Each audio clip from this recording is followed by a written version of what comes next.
मध्य प्रदेश जल संसाधन विभाग ने बड़ा देव संयुक्त माइक्रो सिंचाई परियोजना के निर्माण के लिए टेंडर लगाए हैं, जो 21 अक्टूबर 2024 तक भरे जाना है। इस परियोजना में सनेर नदी और टेरिया नाले पर 2 डैम बनाकर 31,500 हेक्टेयर क्षेत्र में सिंचाई की योजना प्रस्तावित है। यह योजना पहाड़ी और दुर्गम ऊंचे क्षेत्रों में स्थित गरीब आदिवासी परिवारों के खेतों की सिंचाई के लिए उपयोगी नहीं है, बल्कि यह दिखावा है, क्योंकि इस संयुक्त परियोजना के निर्माण में लगभग 16-17 गांवों की 300 हेक्टेयर निजी भूमि और 140 हेक्टेयर वन भूमि डूब में आ रही है और इसके लिए 4 से 5 गांवों को विस्थापित करना होगा। यह बात पत्रकार वार्ता में पूर्व विधायक संजय यादव और कांग्रेस नगर अध्यक्ष सौरभ नाटी शर्मा ने बताई। इस दौरान उनके साथ आदिवासी भी मौजूद रहे। उनका कहना है कि जल संसाधन विभाग की 2 डैम वाली योजना को निरस्त करके बरगी बांध की बाईं तट नहर के पानी को लिफ्ट करके बड़ा देव लिफ्ट सिंचाई परियोजना का निर्माण किया जाए। इससे कोई भी भूमि जलमग्न नहीं होगी। इस कारण सीमांत और गरीब परिवारों की निजी या वन भूमि का अधिग्रहण नहीं किया जाएगा। कोई गांव विस्थापित नहीं होगा। योजना कम लागत पर बनेगी, साथ ही पर्यावरण की रक्षा होगी। इसमें वन भूमि की मंजूरी की जरूरत भी नहीं होगी, इसलिए योजना जल्द पूरी होगी और आम जनता को इसका लाभ समय पर मिल सकेगा। क्या चाहते हैं आप लोग और कहाँ तक पूरा मामला और क्या चीज़ हो रही है? हम चाहते हैं कि जो हमारे विधायक रहे संजय यादव, उन्होंने जो लिफ्ट इरिगेशन से जो पाइप से पानी देना था जमीन सिंचाई के लिए, तो हमें वो पानी अगर दे सरकार तो दे, और नहीं देना है तो डैम बांधने का काम ना करे। कहाँ पर ये डैम बनाया जा रहा है? ये अपने का कहते हैं सिलुआ गांव में, रमनपुर सिलुआ है ना, रमनपुर। डैम बनने से दिक्कत ये है कि जो 3 गांव यहाँ के डूब रहे हैं और ऊपर के जो गांव डूब रहे हैं, लेकिन जो 3 गांव डूब रहे हैं ये गांव डूब जाएंगे और उनकी ज़मीन जो डूब जाएगी तो फिर पानी क्या करेंगे? पानी का क्या मतलब है भाई? हम तो सिंचाई के लिए पानी मांग रहे हैं कि हमें सिंचाई के लिए पानी मिले, तो हम वो लिफ्ट इरिगेशन से जो पानी मिलेगा उसमें हम सिंचाई करेंगे। नहीं मिलेगा तो न दीजिए, मगर ज़मीन मत छीनिए, डुबाइए मत।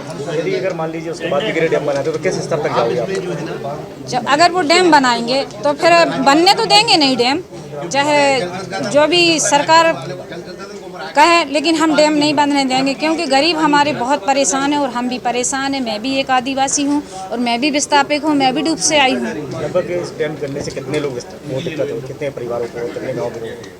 वहाँ अभी ये सोचिए कि 3 गांव अगर डूब रहे हैं तो अंदाज लगाइए आप कितने लोग होंगे वहाँ पे। देखिए, हम लोग आदिवासियों के साथ हैं और बरगी विधानसभा के क्षेत्र के अंतर्गत जो डैम बनाए जा रहे हैं, जिसका जल संसाधन विभाग ने निविदा भी जारी कर दी है, इसका हमारे सब आदिवासी भाई इसलिए विरोध कर रहे कि उनके गांव भी डूब रहे, जंगल भी डूब रहा और वो विस्थापित है और उनको फिर विस्थापित करने का प्रयास किया जा रहा है। ये हमें कतई मंजूर नहीं है। जो पूर्व की योजना थी नर्मदा घाटी विकास प्राधिकरण की, वो 560 करोड़ की योजना थी, जो 3 योजनाओं से बरगी विधानसभा क्षेत्र के विस्थापित आदिवासी क्षेत्रों में जब मैं विधायक था उस समय बनाई गई थी, वह योजना लागू होगी तो मंजूर है। जल संसाधन विभाग द्वारा जो निविदा जारी की जा रही, जिसमें डैम बनाया जा रहा है, वो हमारे क्षेत्र के आदिवासियों को किसी को भी मंजूर नहीं है। हम उनके साथ कंधे से कंधे मिलाकर खड़े हैं, चाहे भी कुछ भी हो जाए, हम उनके लिए जैसा वो आदेश करेंगे उसका हम लोग पालन करेंगे। वो किसी भी लोभ लालच में नहीं आने वाले। वो जो विस्थापित हैं उनको बड़े मुश्किल से उनकी ज़मीन आप छीन के पानी किसको दोगे भैया? जब उनकी ज़मीन ही चली जाएगी तो पानी किसको दोगे?